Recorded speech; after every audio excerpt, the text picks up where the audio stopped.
itself, and transforming. We're going to ask you to take something that you're accustomed to, called a parent graph. And I think I gave you a page of parent graphs, basic graphs. And do something with them, shift them around, flick them around, do something to stretch them, so forth and so on. They're called transformations. Now, notice on your handout, someone's going to have to help me out here.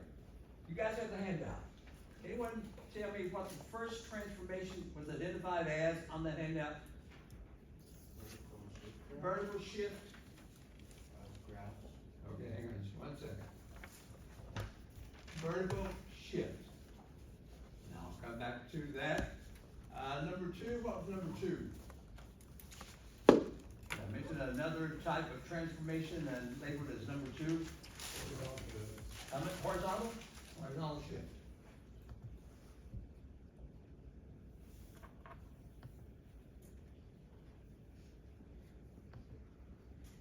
Number three, another type of transformation mentioned on the handout. Reflection. Reflection.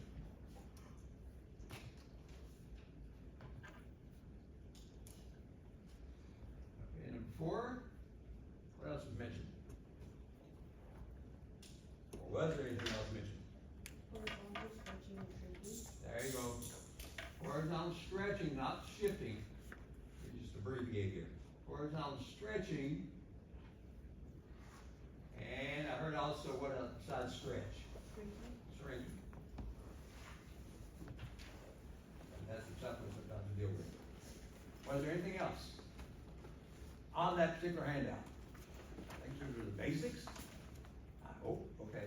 Guys, going back to vertical shift, we should realize when the vertically shift the graph up, when you vertically shift the graph down, that's no problem.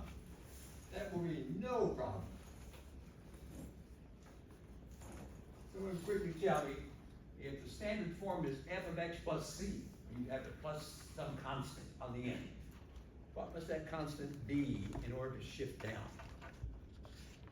Just common sense, negative. What should that constant be to shift up? Positive. Okay, that's all we're looking for. We'll try some examples here. Horizontal shift, a little tricky at times. All right, like this. If I write it like this, and I see it listed as this, and x subtracts c. Now the c's inside, not on the outside like the vertical shift. What would that x subtract c may indicate for you to do on a graph? And I have it under the category of horizontal shift. So it's going to be shifted in which direction? To the right. To the right. Just a quick review here. If it looks like this, there's an x plus c. Again, it's going to be a horizontal shift, but this time what? To the left. So many units. Reflection. I can reflect across the x-axis, y-axis. So guys, I think we'll do first the x-axis. And let's write this as y is equal to, get that to be done, a negative sign out front of my function. If I want to reflect through the y-axis, and do a good job with it, it will be expressed as this. Now I'm going to be very careful with all this tonight. The negative sign's inside. That will have me to reflect through the y-axis. Now the last one. That one can be tougher. I hope on the handout, did I mention anything here like y is equal to, probably, see if I'm correct, f of maybe cx? Get it right like that? And then whatever that c is, determines whether it's going to be a horizontal stretch, a horizontal shrink. Guys, someone remind me what you know. What about this c value if the c is positive? Suppose inside there, we'll try an example here shortly. You find c is positive, does it, on the handout, does that tell you what should happen for a transformation? Should be a horizontal stretch, not vertical. Is it a horizontal stretch on the handout? It's underneath horizontal stretching, shrinking. Yeah, so if it looks like this, f of cx, did I write it as f of cx? Or y is equal to f of cx, is that written on the handout? With the constants inside, because you guys, I haven't used examples yet. C is 1. What's that now? C is greater than 1. Oh, 1 here. They put 1 there. 1. If c is greater greater than one, what type of a, stretch or shrink should happen here? Does it say stretch or shrink? Stretch, or stretch? Shrink. And of all things, by a factor of what? This is the toughest one, guys, of all the transformations. Was it 1/c? Hit them correct.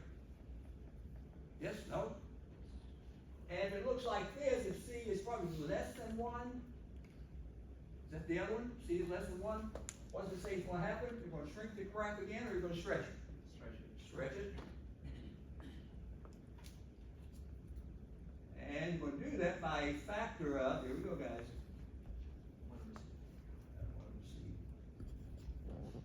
1/c. Now, those are the basic transformations I'm supposed to do to get the effect, to get a final graph. Guys, let's go back where I tried this with a graph. Can anyone tell me if I'm supposed to take my function and add C, or there's a plus C on the end, and you have some points plotted to work with on the grid, what might you do with your points to make them move up or down C units? We actually have a series or a list of points that belongs to that function, like ordered pairs. What would you do to go through? You're going to go through all those ordered pairs and transform them by doing what to them if you want to get this to happen. You want them to shift up, let's say. What do you think you would have to do to those ordered pairs? Jonathan, go for it. Each y value add whatever C is. You go to the y value and add whatever that constant is. So each one of those ordered pairs listed, you go to the y value, and he says add whatever that constant is, professor, and that will shift it up. If I want to shift it down, you're going to go to the y value and do what? Subtract that c value. That's all we're doing. This one, be careful, if I want this effect to take place, that horizontal shift to the right and to the left, and you've got ordered pairs listed. You don't have a graph, you've got ordered pairs. What are you going to do to those ordered pairs, do you think, to make, let's say, the graph shift to the right horizontally? And you have the ordered pairs listed. And you want them, when you plot them, to be shifted to the right of where they originally were. What do you would think you would have to do to the ordered pairs? Anyway, yes? Okay, you're going to do a constant. Okay, hang on now. And you're going to tell me how to do what now? You're going to subtract from the x. Or you're going to add. Beautiful. Beautiful. Hang on to that thought. That's why I brought this in. Okay, let's do it right now. Let's go to a graph. Let's see what on earth, Ramsey, what are you talking about here? I sort of follow what you're doing here. Let's go to a graph and really see what's going on here.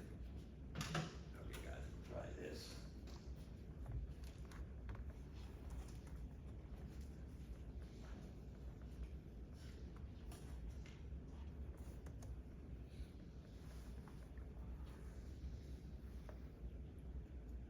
Here goes. I brought one in. Let me see if I have it handy here. I do. Guys, bear with me. I'm going to have a graph that looks like this. Let me take some questions here. I have these points plotted, so bear with me. You have a handout later on with one on there. Practice with it. We'll say on this grid, I have a point out here at -4, -2.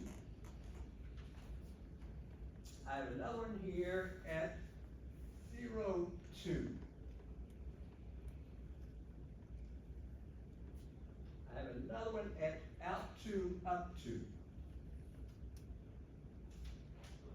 I should label these as I go along. And I threw in one more, 4, 0.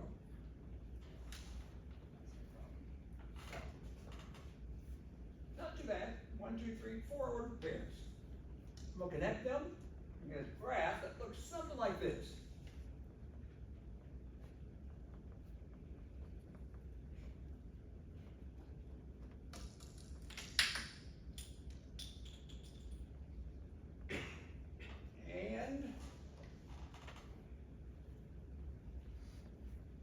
step back. Guys, it looks something like that. I got all the ordered pairs listed. Now, I would like to find, make it beautiful. First, we're doing it in blue here. Let's name this as a function of, go back to the black. This represents a function, y is equal to f of x. It would pass the vertical line test. So that's the shape of a function, okay? Now I'd like to show on that, I'd like to transform that graph. And I'd like to transform it first by considering this. I'm doing it in blue, f of, here goes. And my first one looks like this.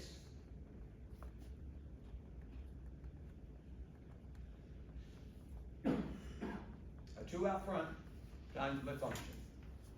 Now, do we have a transformation listed maybe on your handout that may tell me something may happen here on this one, or not? Or did I leave that out on purpose?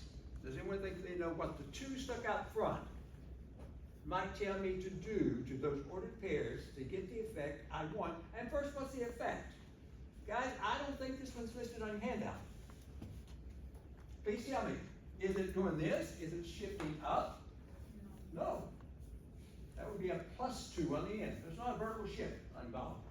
Is it one of these where the C is inside, like an x minus 2? No. Here, no. No, no. I don't have one listed on that handout. That's why I left it out. I want to get the response from you guys. What do you think would happen if a constant is merely stuck out front of the function, and you want to do what the transformations involved here? What type of transformations first do you think would take place? 80, what is it? All the y values get multiplied by 2. That's what it says, multiply all the y values by 2. 2 times f of x. Multiply all the y values by 2. I can do that in blue quickly. I start here, multiply my y value, which is -2, becomes -4. So that means it's going to make this work for me. I'm on the top of the board here, guys, so watch carefully. Will this point now be down here at out -4, down 4? Yes or no? He tells me 80. I have another point here, 0, 2. If I do the same thing, multiply the y coordinate by 2 as you suggested, that now becomes where? It moves to what? 0, 4. Absolutely, so I'm just going to plot that. He says, Professor, it's up here. No problem. I have 2, 2. The y coordinate is 2. Multiply that 2 by 2, as he tells me to do. Multiply the y by 2. It now becomes what? 2, 4. It's up here. I'm going to label this. Keep track of it. And the last one was 4, 0. Where the y coordinate is what? 0? Draw on the x-axis, multiply that by 2, stays right where it is. Now, if I'm patient, let's see if I can. I didn't bring my straight edge in I'm accustomed to. Let's see if this will work. Line these up in the blue, and I get something like this happening. I think you guys would agree with that. Guys, does it look something like that when I connect? Now, what type of a transformation took place? Look at the parent graph. My parent graph is that black graph. Then all of a sudden I did what Aiden suggested, with that 2 out front, stretched it. Now, what would you say then that transformation should be identified as? Vertical stretch. It's a vertical stretch, not vertical shift. Okay, so if the constant stuck out front, it's going to be a vertical stretch. And that's exactly what happened. It's that black graph has been stretched. Number 2, we'll try this one in red. It's way too crowded. So you gotta do this. Have a negative sign out front of my function. Plot this in red. This red will hold up. Now, tell me what you might want to do with those ordered pairs listed to get that effect. Got a negative stuck out front. What do you think a negative stuck out front means to do on those ordered pairs? Yes? Reflect them over the x-axis. Hey, I mean the ordered pairs themselves. Those 1, 2, 3, 4 ordered pairs on my parent graph. I'm gonna go back to the black graph. So reflect the y values. Okay, tell me again. Reflect the y values. Yeah, well, multiply the y value. By -1. Yeah, by -1.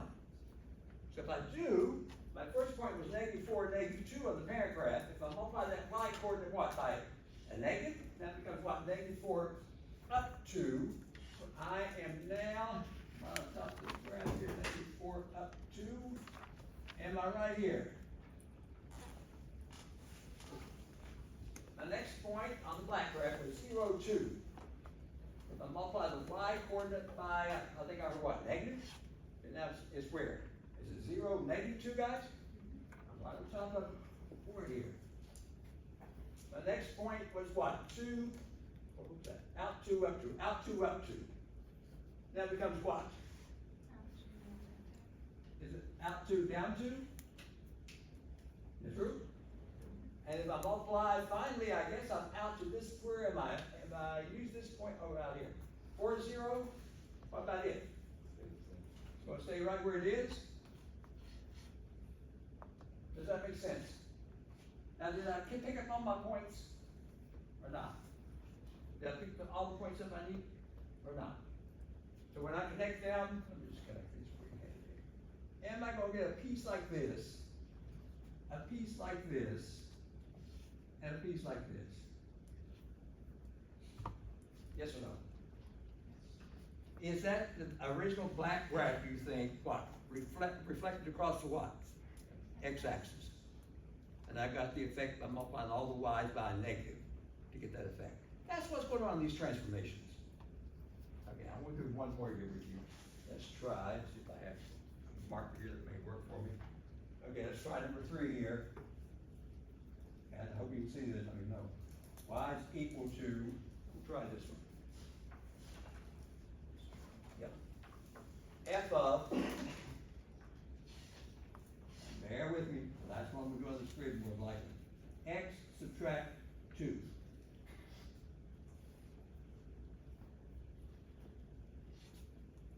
And I think that might fall into the category here. And it looks like the way it's written, it might tell me it's gonna be a horizontal shift to the what? Right, 2 units.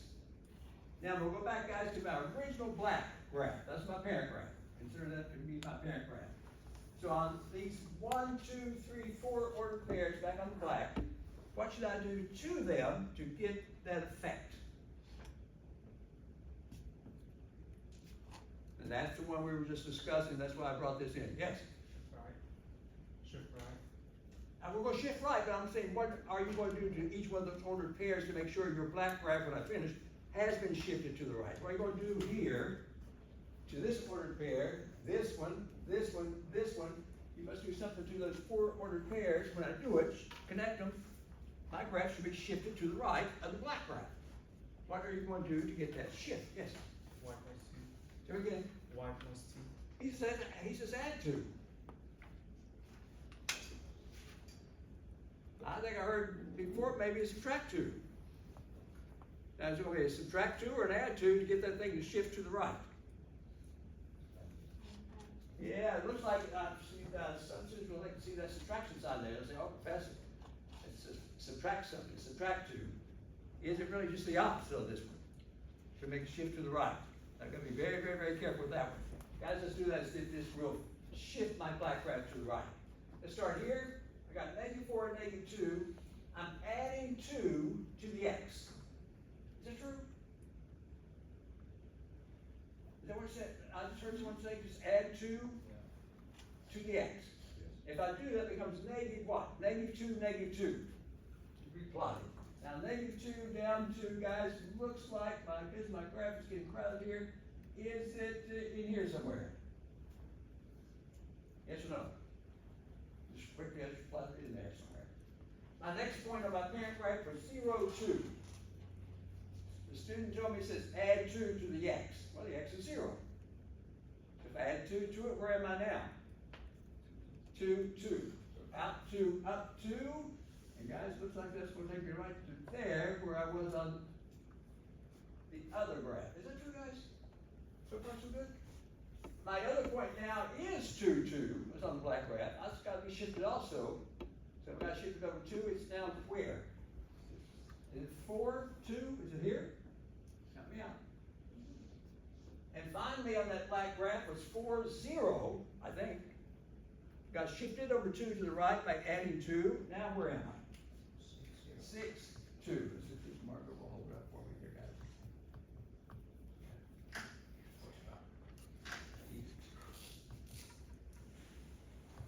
So let's go out to 6 and show this point.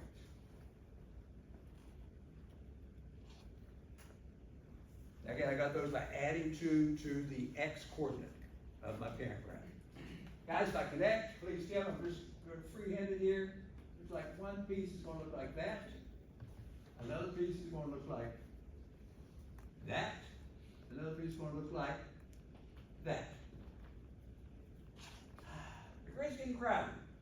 Can you guys still see the black graph? That's the parent. The orange one, this color here I just finished up, does it look like the orange one is to the right of the black one? When I compare the black parent graph and the orange one I just did, does it look like it's out to the right of the black one? So it was to add 2 to make that happen. Guys, those are the types of transformations that should happen. Now, we're going to make it much, much easier for you, but hang on. Do I have something here? I do. Hang on. I thought would be beautiful to bring in. I had better brought it in. Oh, I did. Here it goes.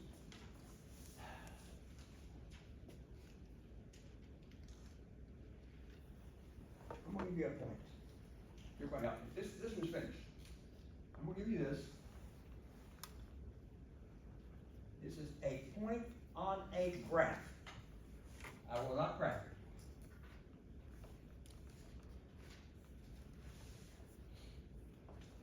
On the graph of a function.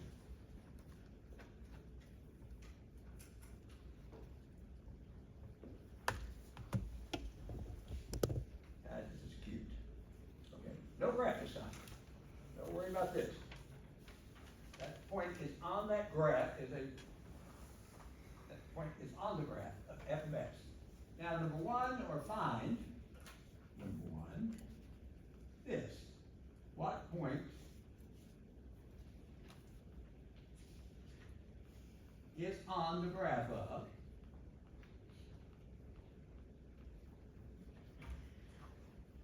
this? Get rid of that letter A here. Y is equal to f of x plus 1 subtract 3.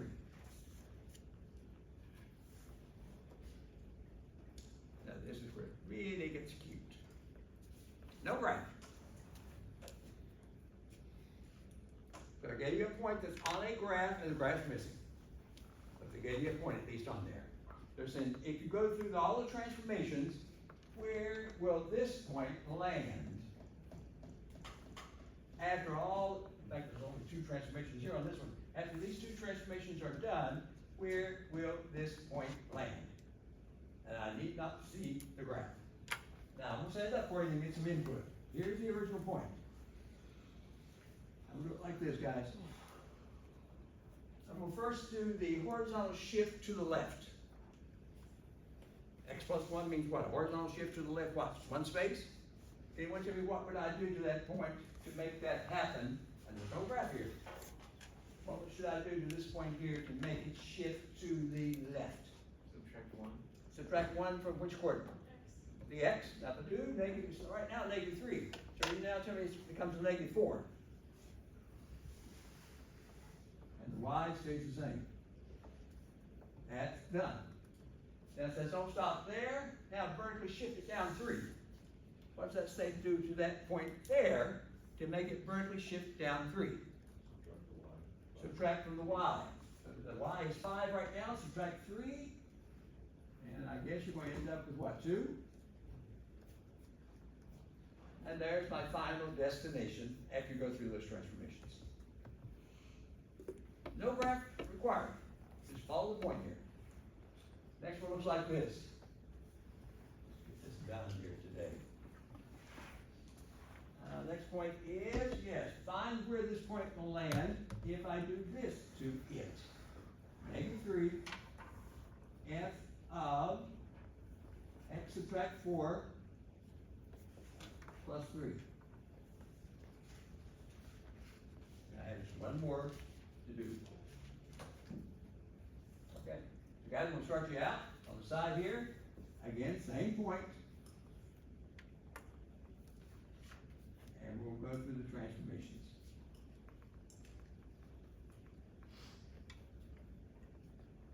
Now, can someone help me count how many transformations are there to be done on this to begin with? Let's count. The negative sign. What's the negative sign indication should be happening from way back here, somewhere, right here? What's that negative sign say should be happening here? That's when we were reflection across the what? X-axis. I don't have the graph, but that's what should be happening. Next, I see a 3 stretched, 3 out front. What might that 3 tell me to do later? Vertical stretch by a factor of 3. As if that's not enough, this says don't stop there, now horizontally shifted to the right, 4. As if that's not enough, vertically shifted up 3. Now, so after all those transformations are done, where will this point, right here, this point right here, negative 3, 5, it's going to do, where is it going to land? That's what I want to know. Where is it going to land? Now, if you take each one of these transformations separately and do it, I guess, as we should, not try to combine things here. Guys, first, let's get this out of the way. Reflection across the x-axis. Anyone tell me what that means to do on my point here? What should I do to my point to have the effect of it should be reflected across the x-axis? All I see is a negative sign stuck out front. Yes? Subtract the y by. No, not subtract. Oh. Not subtract, that's what I wrote. Multiply. Yeah, you're gonna multiply. Multiply what? By negative 1 or negative 3. Let's say negative first, just negative. Change which one? The x and the y. The y? Okay, now this becomes this then. Leave the negative 3, multiply the y by negative, I got more erase. That takes care of that. Now, if we're going further, in your mind, if you go out negative 3 up 5 on a grid, on a sheet of graphic paper, just visualize, out negative 3 up 5, I think out negative 3 up 5, you're in quadrant 2 on a sheet of graphic paper. You're above. If you plot this one, negative 3 down 5, where are you? I think you're in quadrant 3, you're below. So did that sure enough have the effect I wanted? I wanted it to be reflected across the x-axis, and it is. Now the 3. Someone said a vertical stretch by 3. What should I do here now to make this vertical stretch by 3? Yes? Multiply it 3 times negative 5. Absolutely. Multiply that y coordinate by 3. Yeah, You're going to end up with negative 15. No problem. We erase this, it's gone. We did it. Next says don't stop there, horizontally shift now 4 to the right. I guess 4 to the right, says x subtract 4. And what should I do here to make that effect, or have that effect? At this point, what should I do? Add 4. And by the way, guys, right now the x is what? Negative 3. If I add 4, you're going to end up with 1, negative 15. We erase. That's done. The only transformation left is 3, plus 3, which is like what? A vertical shift? And to get that effect, what should I do here to finally finish up? Add 3 to that y coordinate, negative 15, negative 15 plus 3 gets me what? Negative 12? Look where we started. We started here. If we've done this correctly, we're guaranteed by the time you go through all these transformations, that point's going to now land here. Out 1 down 12. You guys agree? Now the last one, here we go. And I'm finished with this, except for one little item here. Next one looks like this. Y is equal to f of, I thought I'd bring this in. That. And I'd like to know where will that point land? That's my last I do transformations. Now, somewhere in this clever class, if I have 9 or 10 A's on the first exam, which on the first exam, guys, in most places unheard of. Instructors are lucky to get 2 A's, or 1 A, sometimes none. I've heard some instructors, they get none. I had 9 or 10, so we're doing it. Now, can anyone tell me, what about this last one here, what should I be careful with?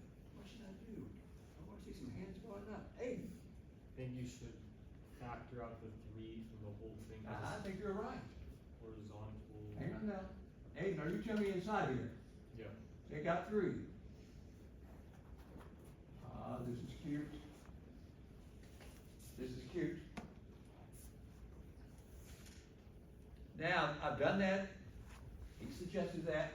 Now, Aiden, since you suggested that, can you tell the class, before we jump into the work here, what type of a transformation where that 3 stuck inside, not out front? I think it was stuck out front down here on this one. It's stuck inside. Is that more of, and then Amy will help me here, is that more of, I'm looking here, something like this? Yes. Happening? It's a horizontal stretch. Okay, and the C in this case is what? 3? Yeah. And I think the restriction was if that C is what here, greater than 1? Mine's 3? This should what, shrink the graph? If I actually were graphing, by a factor of 1 over C. That's the strangest one of all the transformations. 1 over C, where'd they get that, professor? That's the rule they follow. Aiden, can you tell the class what you might do with this ordered, one single ordered pair to get the effect of, this is going to be a horizontal shrink by a factor of all things, 1/3. Negative 3 divided by 3. There again. Negative 3 divided by 3.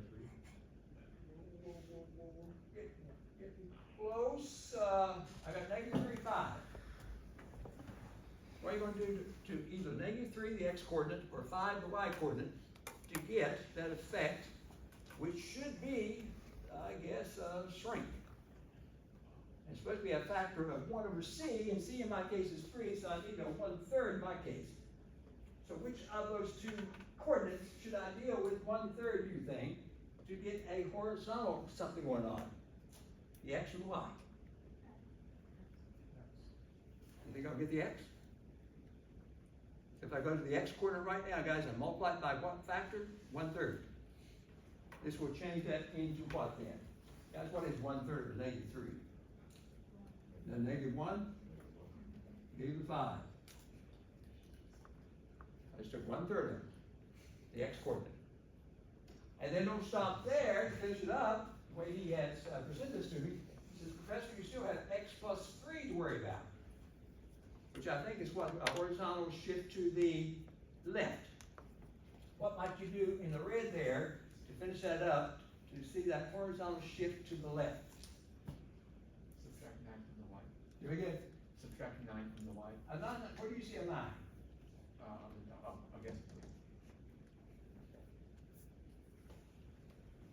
Is that true, guys? X plus 3, does that indicate you're going to have a horizontal shift to the left?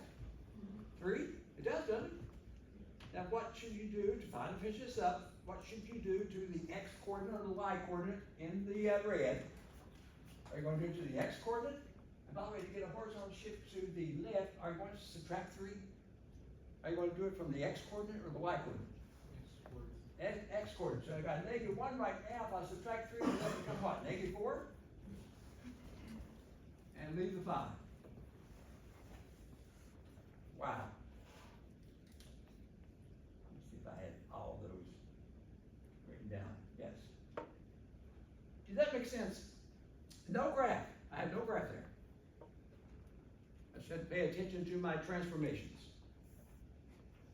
Now you say, Professor, if you give me one of these on the exam, when we finally have an exam, and you give me one little single point, and you have some drawn out transformation like that, and I gotta do this to it, that to it, this to it, that to it, subtract 3, divide or take 1/2 of something, and do this and do it. Yes, you're supposed to now see where this original point lands. This point will land here. on whatever that graph looks like. There's no graph there for me to worry about. That's where I leave it. Are we okay? Now, what we want to do though, close this down on transformation. This is what we want. Hang on, starting something cute here. I did.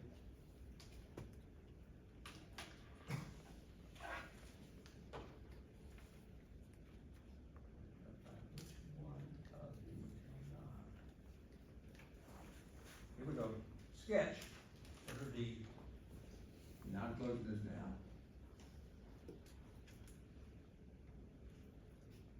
As I have written as this, y is equal to this.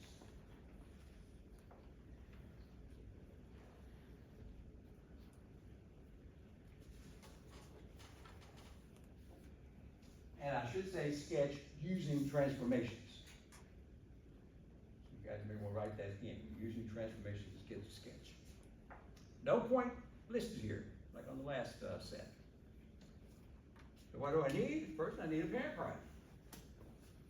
And then we'll perform those transformations on that parent graph.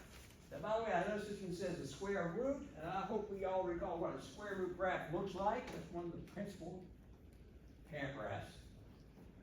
On the side here. And we have this.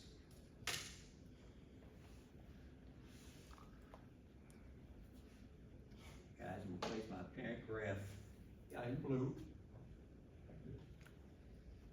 And label it as this. This is what a square root graph looks like.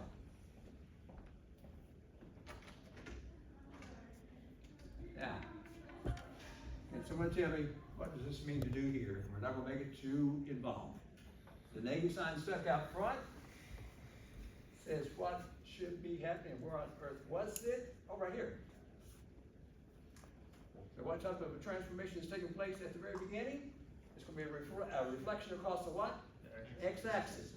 Now we're to a point now. I don't want you to plot points. Just do it. You guys will do this in red. I just want you to do this. And show me. You're done. That's a reflection of that blue graph, parent graph, across the x-axis. It's finished. Then, we're not stopping there. Now I've got x plus 9 to worry about. I think in terms of a transformation that might fit this. Which says I should do what to get the next part?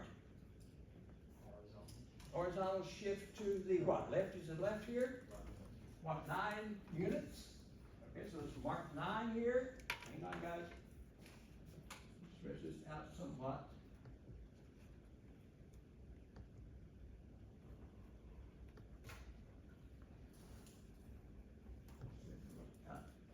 Here. I calculate that that's out -9. And please tell me, here goes, that red graph now is being shifted over there. Does it now, let me put it in this color. I can. Does it now look like this? The red graph shifted over 9 units to the left. Don't stop there. Now take that orange graph, don't stop there, and do what to it? That +4 indicates what? Where am I? A vertical shift up 4. Which merely says to get the last graph here, we'll try it first. You're supposed to shift up 4.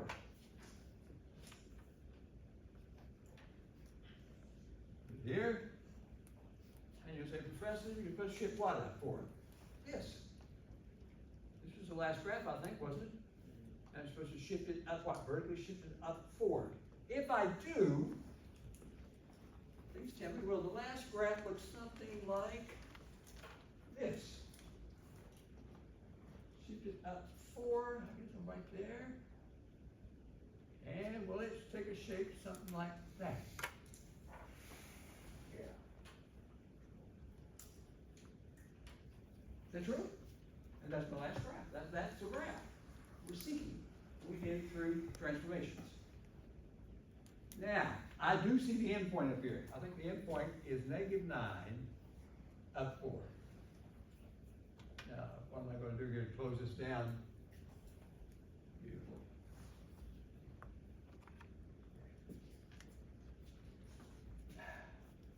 With my green graph, which is my answer, with my green graph have an x-intercept? Does it cross the x-axis somewhere?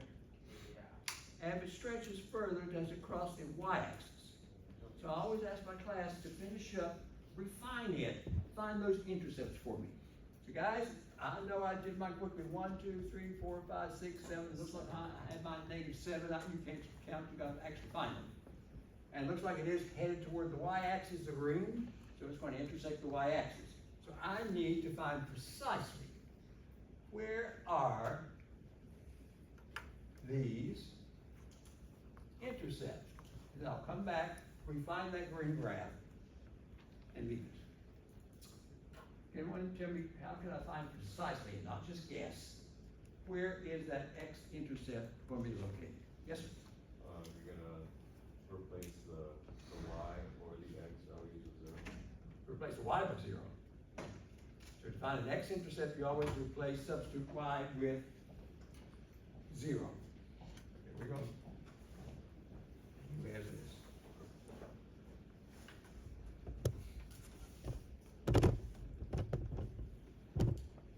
That's where you find an x-intercept. You always have y equals 0. If you're on the x-axis, the y is 0. But the order path makes sense. Now you gotta solve this. I can solve this easily. Move the 4 over. You can solve it easily. Just move the 4 over. You can multiply or divide both sides by a negative and get rid of those negatives in this case, which is nice. You have that. And I'm sure at this point you would say, Professor, if you actually solve it, now square both sides. And you're going to end up with 16 is equal to x plus 9. Subtract 9, I think you get into the 7. And we'll write this as ordered pair, 7, 0. That's my x-intercept. Now, I did a rough sketch. I don't know how close to that I was originally. I just did a rough sketch on that green graph. So we'll go back now. I know precisely now it's 7, 0. Yes? What about the negative in front of the radical? Right here? Yeah. I multiply both sides by a negative to get rid of it. I see. Or divide both sides by negative. I'm sure. Here's both of them out. Good question. That's true, guys? Now, precisely the y, that was the x-intercept. The y-intercept. We said, yeah, Professor, it's headed here this way. You haven't drawn it over there yet. But it's going to cross the y-axis. The green. Looks like you want to cross it in the on the negative side of the y-axis. Guys, can anyone tell me precisely what would you do to find precisely where is it? Find the y-intercept on any graph. This one I replace y by 0. Yes? Replace x by 0. I have to replace what by 0? X. The x. X. So if I go to my function, he's telling me, Professor, replace that x by 0. If you want the y-intercept. That's just a little technique. This is easy. This one will be easier. That's square root 9 plus 4. I think it will end up with a -3 plus 4. And if my math is correct, it's 1. I've got 0, 1. I've written this word there. Now I know precisely where my x-intercept is, my y-intercept is, so I can go back and modify my green graph a little bit, make it a little bit better. 1, 2, 3, 4, 5, 6. Wait, 1, 2, 3, 4, 5, 6. How did it go to 1 line? I do have, is that -7? I'm just counting. I'm not doing it on the counting. Don't get excited. Was it 7 or -7? 7. Oh, beautiful. So what happened here? Looks like it's going to intersect the x-axis over here, does it? No. So what happened in this little process? And she had a question earlier. Did we set this up correctly, guys? I set the y equal to 0. I tried to solve it. Yes or no?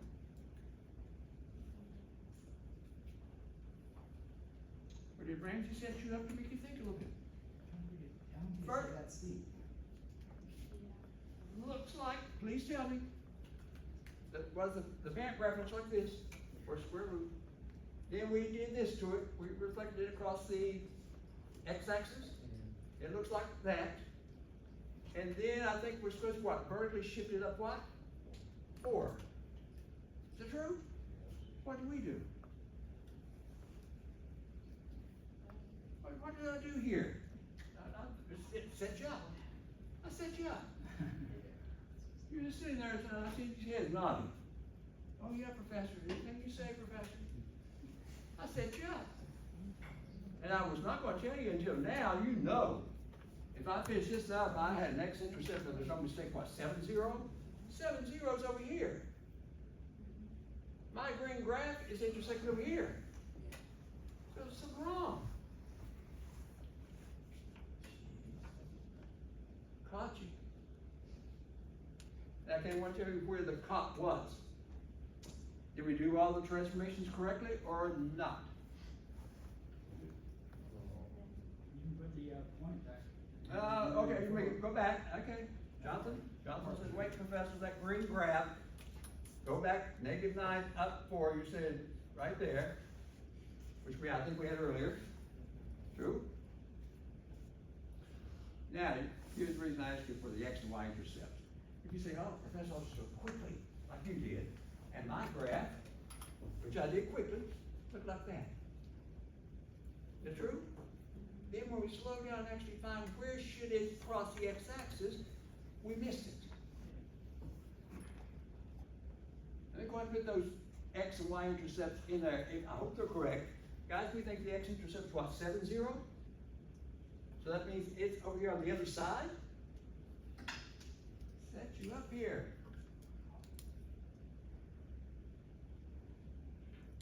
We think it's there, and the y-intercept, we think, if there's no mistake, this is the x.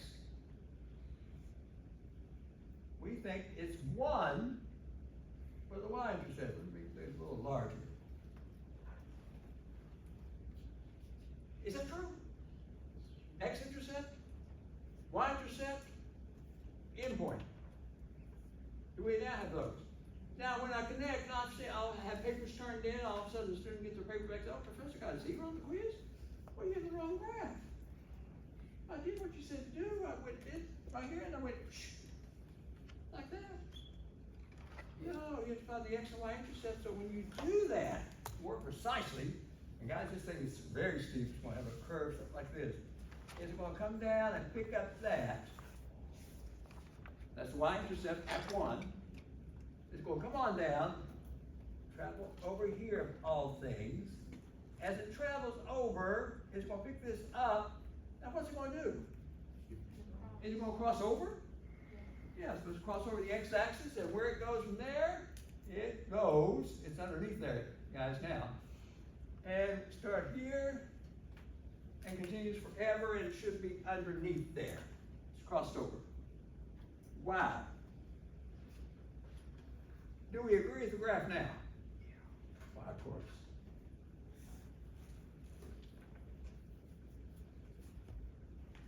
The first one looks so cute, though. I just did it real quickly. You guys said that, oh yeah, Professor, that looks good. All the transformations. I didn't pay attention to precisely where are the x and y intercepts. Now, before I close this down, anyone tell me on that green graph, what's the extent of the domain? And you gotta keep in mind, this is the endpoint. From left to right, what you say along the x-axis, what's my domain? On that green graph. Oh, axis. Is it out to a -9 for the furthest to the left is a -9 bracket. Now how far out implied does that green graph go? Forever. That's my domain. Range, be up and down. Based on the sketch, guys, the up and down, is it implied here this is going to cross over, of course. As it goes this way, is it also dropping down?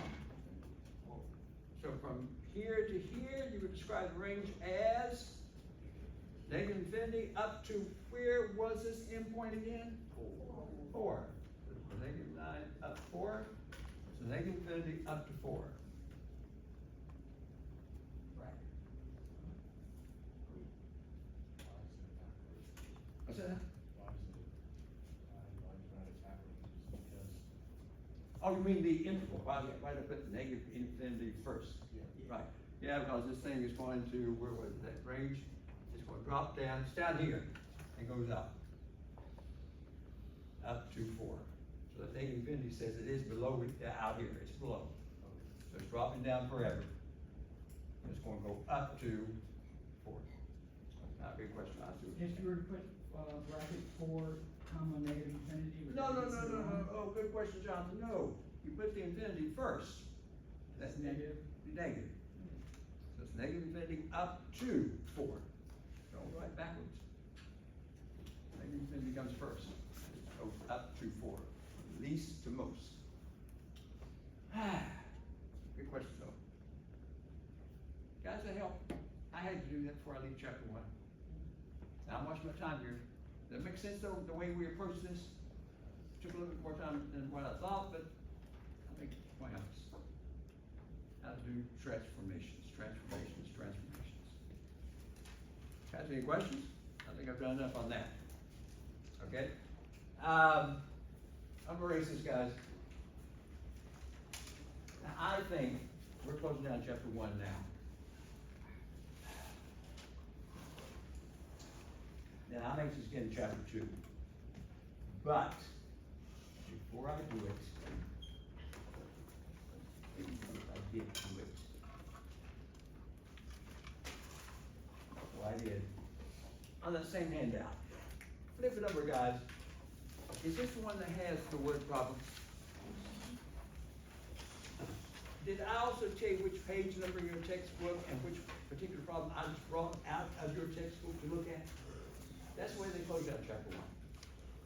Now, I'm not gonna have time today to look at all 10, how many did I get, 4? No, I think of 4. I'm gonna look at some of those with you today, but there are a couple, and then pick up the other couple later on, because I wanna move into chapter 2. I thought this was a beautiful presentation on transformations. What to do, when, and I love these. We'll definitely have to practice more of these in your homework, where they give you just a point and ask you where is that point going to land. And all those transformations. This, of course, also is to apply the transformations. Now, here's what I want to do. I want to need a student to help me.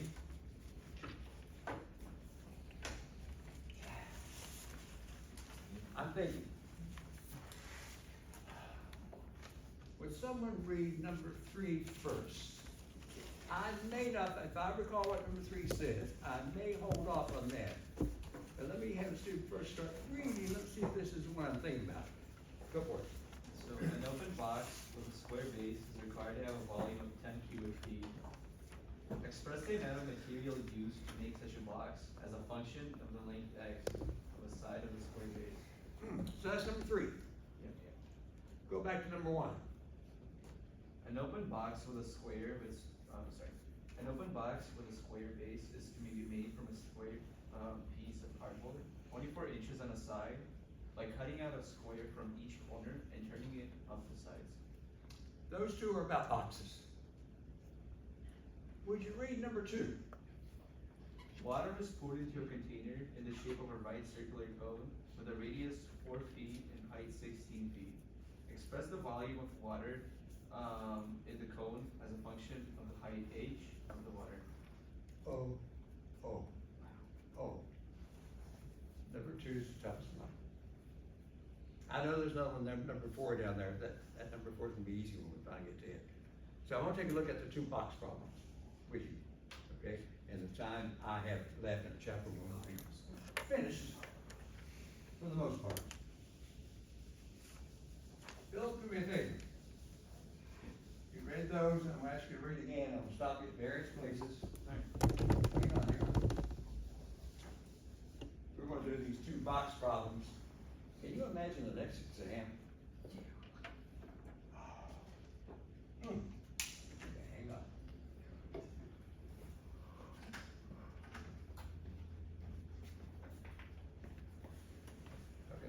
part one, applications.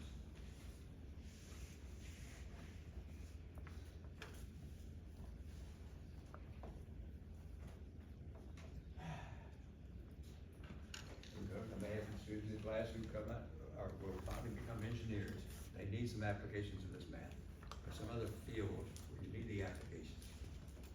Phil, could you read that number one to me one more time, and you try to translate and get that worked out? So an open box with a square base is to be made from a square piece of cardboard, 24 inches on the side, by cutting out a square from each corner and cutting up the sides. Now, hold on. And that's all they're telling you right there. Fine.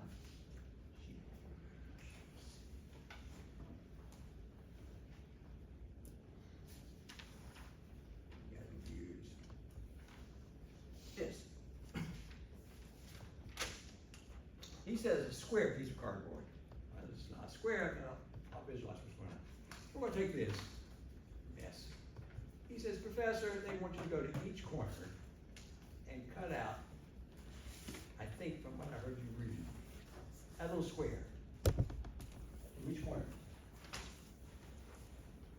It's a rough demonstration. We'll see what happens.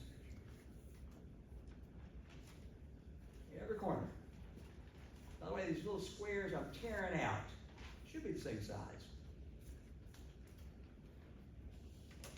Make it fit the problem. Now, as I tear this out, squares, that's what Phil's going to do. I think next I heard you say something about fold up the sides. Well, I fold up the sides with what I've just done, and I'll be careful, you guys, and show what that might look like. Rough sketch here.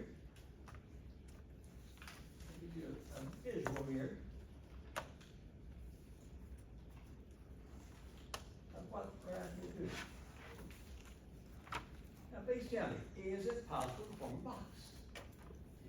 An open box, I'm gonna be open. Is it, if I go through what he asked me to do, go to each corner, cut out a little square, fold up the sides, is it possible to form what they consider a box? Now, but they were telling me something about this box. Now, hang on. Bill?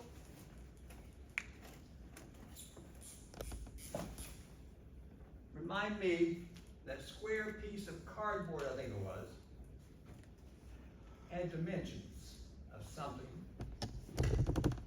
So help me out. When I finally get this sketch, and tell me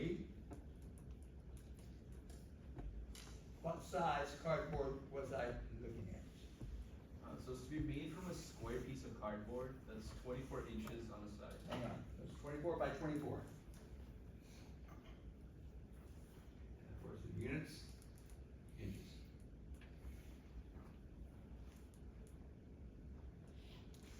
Square piece. You saw what I did roughly? He's saying, Professor, don't stop there. Show that you're supposed to go to each corner and cut out a square. Supposed to be the same size. Ruin this. What's the size of those squares? Did they tell you what size squares? Is it a 3 by 3 for the squares? 1 by 1, 2 by 2 to cut out? Did they say?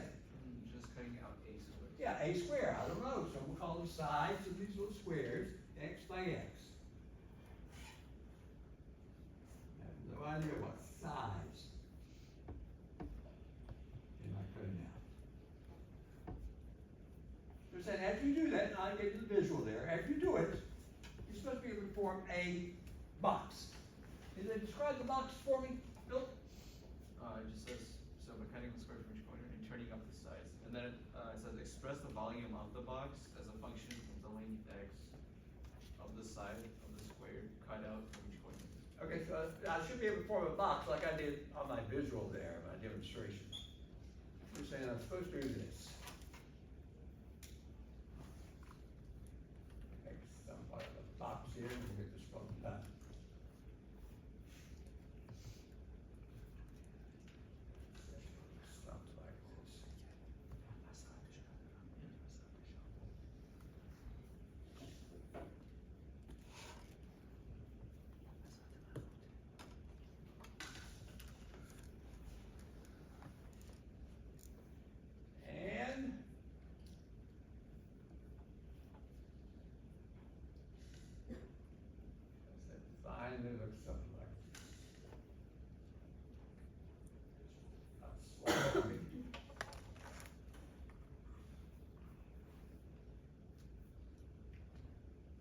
like that. Not bad. Not bad. That's what they're asking. And what else? Read that to me one more time. So last thing it says, express the volume of the box as a function of the length x of the side of the square that's cut out from each corner.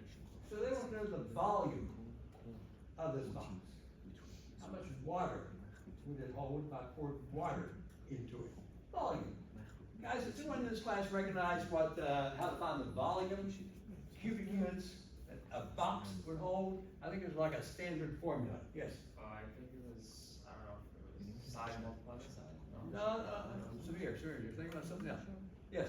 Length times width times height. Yes, to find the volume of a box, you need its length times its width times its height. Now, he tells me this box came from this. So you guys gotta do a little thinking here. The original length, was 24. Has that been cut short? You saw me tearing out little corners. Has that been cut short by the time I get to the length of the box itself? How much short has it been cut? So it's An X here, and an X here. 2X. So we'll represent this as 24, subtract 2X. The width, right here, of my box, came from, I think, this. That's true, guys? Has that also been cut short? It was originally 24 by 24. It's been cut short what? An X up here, an X down here by the time I get to the box. So it's 24 subtract 2X. Now you saw me do the visual. Oh, rough demonstration. I need the height. Does anyone think they know, even from this rough demonstration, what on earth will I represent the height as? And in my case, it's that little piece right there in the corner. Miriam, go for it. That's X itself.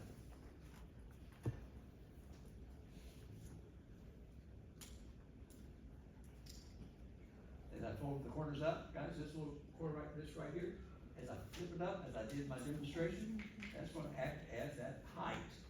If Miriam told me, you guys agree? So all I need to do is multiply those three together, length times width times height. Aiden, I think you get the formula to me. So here it goes. And by the way, guys, if I multiply all three of those together, are all three length, width, height in terms of X? So let's write this as a function. Not f of X in this case, but V for volume. V of X. It's all in terms of X. Length, 24 subtract 2X. Width, 24 subtract 2X. Height, X. Better expressed as V of X, volume with respect to X. I like that X out front. Let's rewrite this as 24 subtract 2X squared. I would not ask you to expand that out. So there's the volume expression for this. Length times width times height. You can't go wrong with this. Makes sense, guys? Length times width times height, the way we label everything. Now, I wrote it as a function. If I write it as a function, Samir, usually if I write something as f of x, g of x, and v of x, usually I'll ask also for this before you leave it. What is the domain of that function? Functions have domains. Mine looks like this. This is my function. Are there some restrictions on the x? I'll tell you right now, x can't be 0. That would give you a volume of 0. I don't think x can be a negative number, because volume can't be negative. Is that true, guys? So there's some restrictions. I'd like to know, what is my domain? Does anyone in this paper class have an idea of how to come up with, I don't have a graph here. So I can't look at the graph and say go from left to right and find the domain like I did maybe over there. Guys, it's based on this right here. What am I allowed to replace x by?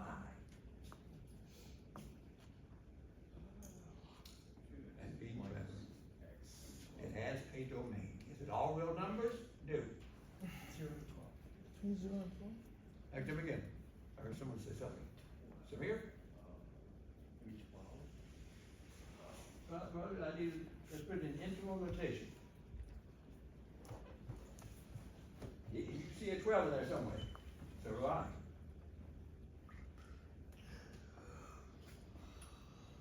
I think. Come up with a clever way to find the domain? Yes. If I'm not mistaken, it's -1, 2 plus infinity. Well, if you think -1 through infinity, Yeah. hang on.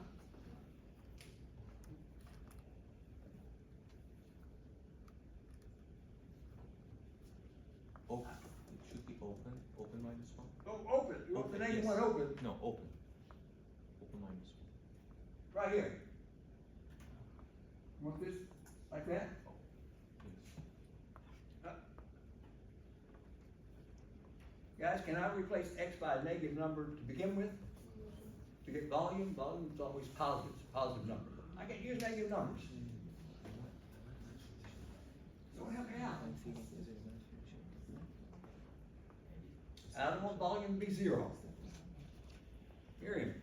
I believe it is open parentheses 0 to 12, also open parentheses. Oh, you're saying I can only use those numbers. Miriam, let me go outside the domain. 13. You're saying I can't let x be 13? Correct. What would happen if I put a 13 in there?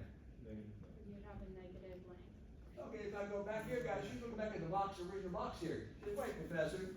If that's a length way back at the original box, you know that's gonna be positive for a length. And she, I think in her mind, she said, wait, Professor, I'll solve that for you right quickly. Reverse my symbol here. You got that? Is that true? Now I think it's gonna happen also here, on this one. And think that the height is merely what makes sense here? It's gonna be positive. So she put those together, she says, Professor, there it is in interval notation. It's greater than 0, less than 12. Written in interval notation. You get outside the domain, it's not gonna make sense. So 0 up to 12. Does that make sense there? Okay. Beautiful. Oh, this is taking me right to where I wanna go. We'll stop here, guys. Okay on this? Now, Philip, since you're close by, would you go down and read number 3 for us, and we'll take a break. So, number 3 is an open box with a square base. It is required to have a volume of 10 cubic feet, and then express the amount of material used to make such a box as a function of the index of a side of the square base. Beautiful, beautiful. Read that to me one more time, and I'll stop you at various places to close this down. So, an open box with a square base is required to have a volume of 10 cubic feet. Stop right there. Guys, bear with me, this last box one, sketch. He's telling me it's, I think you described it as open box. And it's supposed to be something like this again.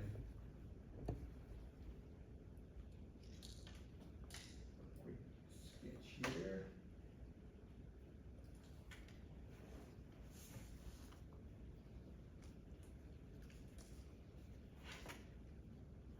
I'm making this one a little crooked.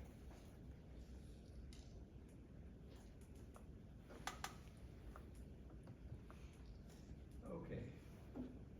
And Philip, I'm having you pick up here shortly. On this box. I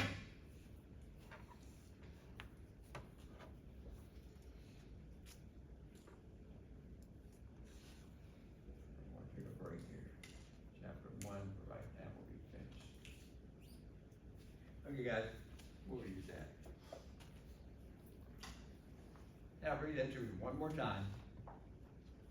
Yeah, so, an open box with a square base is required to have a volume of 10 cubic feet. Stop right there. An open box. Guys, what do they mean by open box? What's the difference between an open box and a closed box? Yeah, the open boxes, they use the word open, what, there's no top there, top is open. So that's one part I need not worry about, the top is open. And then you're telling me it has a square base, I think. Yeah. Is that true? Yep. Okay, now, did they tell me the dimensions of the base? No. 2 by 2, 4 by 4, no, someplace X and X.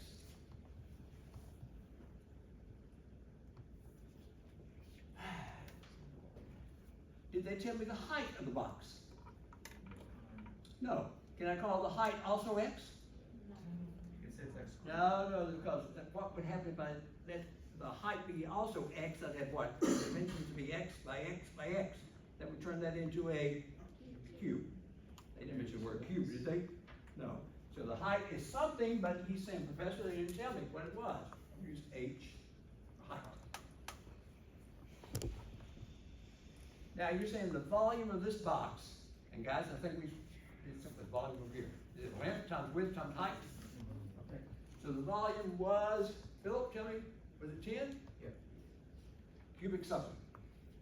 Okay. Now if I use my formula length times width times height right now for the volume.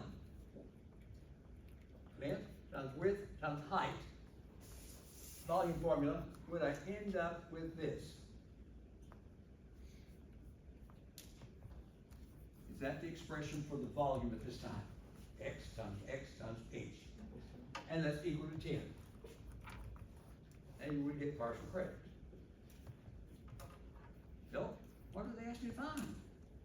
They're asking you to find the, so you need to find the amount of materials used to make such a box as a function of the length X and the side of the square base.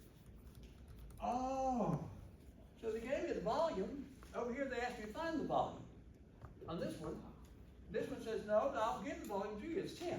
It'll hold 10 cubic units of water. They're saying, how much material does it take to construct that? You're going to make a trip to Home Depot and buy some lumber or something. You're going to make a box. How much should I buy? How much is it going to take? Guys, it's called area. So I need the area of that box. Now, when you think about area, you say, Professor, I know how to find the area of the rectangle. I know how to find the area of a circle. I know how to find the area of this and that, and so forth. But here, it's unusual to say you need the area of that box. They call it surface area. I want to just use A for area, surface area. Guys, I need the area of that box. And I like to have it in terms of X. Like f of X, still doing functions. Okay, now keep in mind it's open at the top. Now, does anyone have a suggestion to close down before we take a break? How can I express the area of this box? And I'll give you a hint that has 5 parts to it. The top is open. You're not worried about the top. What might you do with those 5 parts that we have on this box? Go for it. 5X squared. No. I knew you were going to say that. That's why I said no so quickly. I knew. Far by. So we rule out the H, like, Oh, we're not going to rule out the H yet. Tell me first, you set me up. How are you going to find the area of this box? And this box contains 5 pieces. area. 5x squared. And are all, by the way, are all 5 pieces rectangular or squares? Just No circles involved, I hope. 5xh. Oh, we're getting close. Getting close. That's why I love this problem. Jonathan. 4xh plus x squared. I think Oh, getting close. Oh, wait, you may have had it. it's Hang on, hang on. Let's see. Okay, before we take a break here, I understand what students are saying. Guys, what I would do, if we want to express the area of this box, I would tear it apart. All the pieces are rectangles. And you can walk across the street to that middle school, they know how to find the area of the rectangle. They'll say base times height, or length times width. So I would tear it apart and say, wait now, if you want the area, surface area they call it, of the box, Professor, tear it apart. Find the area of each piece that makes this box. Well, I'm gonna start with the base. Area there, what's called A, length times width is x times x is x squared. That's done. Function Now, I would like to just jump up to the top and shade that also in red, and say also express the area of the top, which I think would be another x squared. But Phillips tells me the top is open. I don't have to worry about it. Okay, got the base out of the way. Are there some other pieces to this box that maybe I'm overlooking? Of course there are. On the markers here. Here's another rectangle. On the side here. That's true, guys? If you visualize that green rectangle pulled out, I need its dimensions, length and width, for that rectangle. Guys, is the height here and the x here on that side rectangle?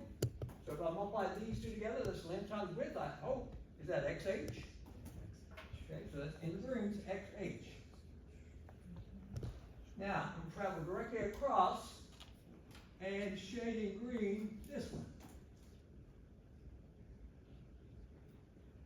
Please tell me, is that one that's directly across another xh?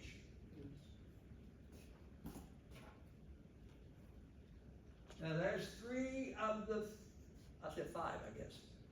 Three of the five pieces. Well, where's the other pieces? Well, there's a piece stuck out front here on the box. Anyone look at this and visualize for me the piece stuck out front of the box? I'm not gonna shade it in. What would its area be? Is it an xh? The one stuck out front? Yeah. Okay, that piece there is an xh. You put that in black. And the one in the back here, which I did not shade, is that another length times width x times h. Is that true, guys? Jonathan, I heard what you said. You said, Professor, the area would be, at this point, write this in black, would be x squared plus combined like terms 4xh. You guys agree?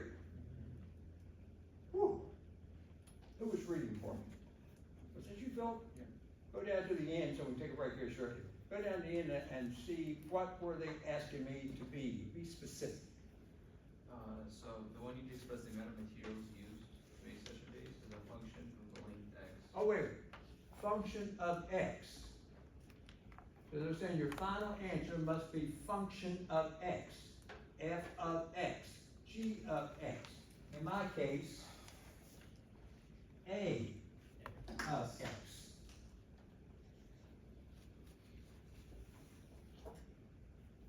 Here's my answer. So what's the issue? Am I finished? Just turn my paper in? Or have I read the directions carefully? Or did I just turn my paper in and say, hey, Professor, that's the answer, x squared plus 4xh. No, what they say to do? Have your final answer in terms of only what? X. That means to close this down, this is gotta go. I can't leave h in there. They want everything in terms of x. Now, I think I heard a student tell me way back, far about, I think it was you. I got this earlier. Anyone be clever and tell me, I need a replacement for h. And when I put that replacement in, I'll fit everything in terms of x like they wish. Can anyone tell me what might I do? Place of one. No, what can I do right here? Easily done. Kind of where it's still. Can I solve for h? Can I divide by x squared in that relationship we had earlier and put a comma here? These will cancel. H will be equal to, when I solve for h is equal to that. I now have a substitute. Welcome to pre-calculus. I have a substitute for h. And when I put that substitute in, it's now going to look like this. X squared plus 4x, and here goes. In place of h, the substitute is 10 over x squared.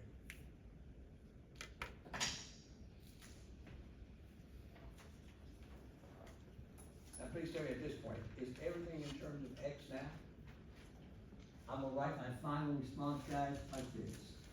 X squared plus, here goes. If I clean this up, I see 4 times 10 is 40. And I could cancel one of these X's out, in algebra, and end up with 1X in my denominator, X in the X squared. I'm gonna leave the answer like that.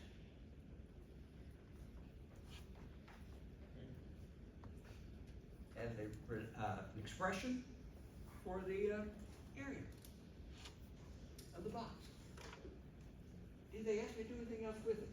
I think that's all, link the X over to the side of the square base, I think it's. That's the way it ended. Well, we ended it, yeah. They didn't ask me to do anything else with it, did they? Oh.